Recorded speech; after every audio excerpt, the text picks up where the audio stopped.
જય શ્રી કૃષ્ણ, જય Dwarkadhish. Hello everyone, કેમ છો? વેલકમ ટુ માય ચેનલ પસરા ફેમિલી પ્લેટર. આજે જો ફરી એકવાર આપણે ઘંટુડાનું કામ લઈને આવી ગયા છીએ અને આજે આપણે બનાવવાની છે મગની દાળ.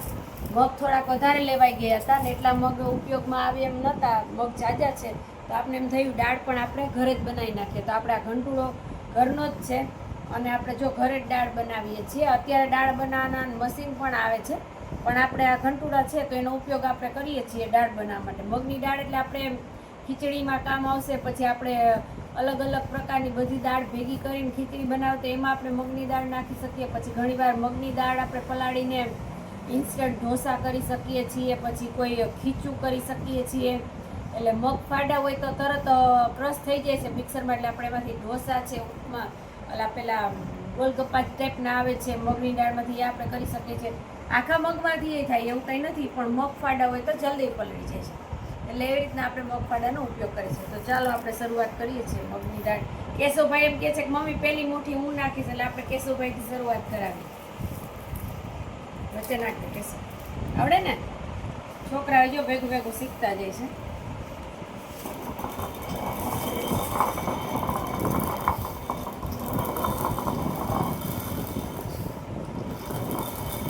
એટલે આપણે ચેક કરી લઈએ થોડીક દાળ નીકળે એટલે કે કેવી દાળ નીકળે છે. મિત્ર આપણે નીચે કંઈક સેટિંગ કરવું પડે, જો એકદમ ફાડા થઈ જતા હોય તો ઠીક છે, મિત્ર આપણે થોડુંક સેટિંગ કરવું જોઈશે. આપણે ચેક કરીએ.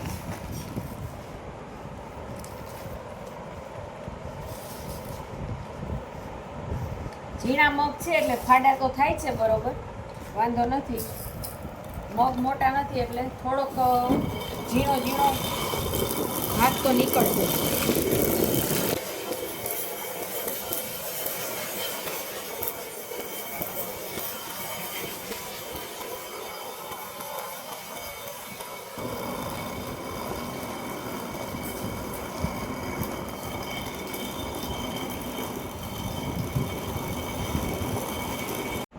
કેશુભાઈને હલાવવું છે. કેશુભાઈ જો કે ધીરે ધીરે કેશુ હલાવે છે ને આપણે એમાં નાખતું જવાનું છે.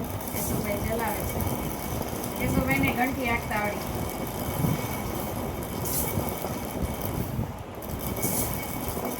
બસ લાવો.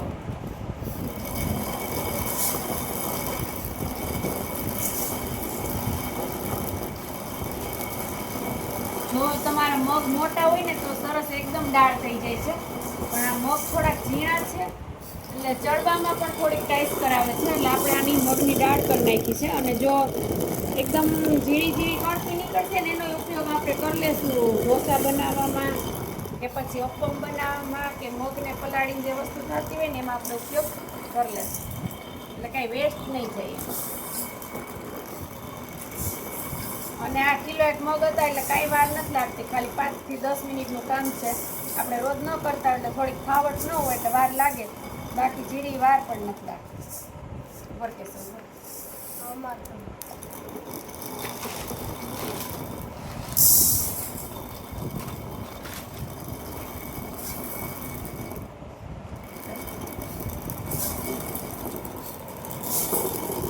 કેશોભાઈ જ કરશે, આપણે બેઠા બેઠા કરીએ. એટલું નાખવાનું હોય કેશો, એક હાથે બે કામ કરવાના.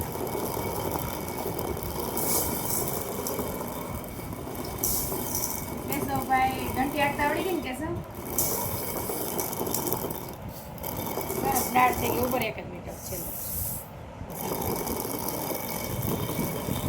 મગની દાળ હતી અત્યારે થઈ ગઈ છે સરસ બધી. હવે આપણે આને ચારીને સરસ સાફ કરીને કોઈ આખા મગ રહીએ તો અલગ કાઢી લેશું અને કણકી અલગ કાઢી લેશું, અને મગની દાળ સરસ ચોખ્ખી કરી અને આપણે ભરી દેશું. તો આવી રીતના આપણે જો ઘરે જ મગની દાળ બનાવીએ છીએ. અને મોટા મગ હોય તો એકદમ સરસ થાય છે, પણ આ નાના મગ છે થોડાક એટલે થોડીક આપણે ભળ નીકળે છે આમાં, પણ વાંધો ના આવે, ચારી લેશું એટલે સરસ થઈ જશે. મગની દાળમાં નાના મગ ચાલે, કારણ કે એમાં વાંધો નથી આવતો. ખીચડીમાં આપણે વધારે પડતી ખીચડી જ થતી હોય છે. તો આપણે જો આજે દાળ તૈયાર કરી લીધી, તમને પછી આપણે સાફ કરી અને આ દાળ એક બરણીમાં ભરી લેશું. એટલે આ તૈયાર છે આપણે મગની દાળ હતી સહેલી રીતે ઘરે છે. તો અમારા વિડીયોને લાઈક કરજો, કમેન્ટ કરજો અને શેર કરજો. અને અમારી ચેનલ પર જો તમે નવા હોય તો અમારી ચેનલને સબસ્ક્રાઈબ કરજો. જય શ્રી કૃષ્ણ.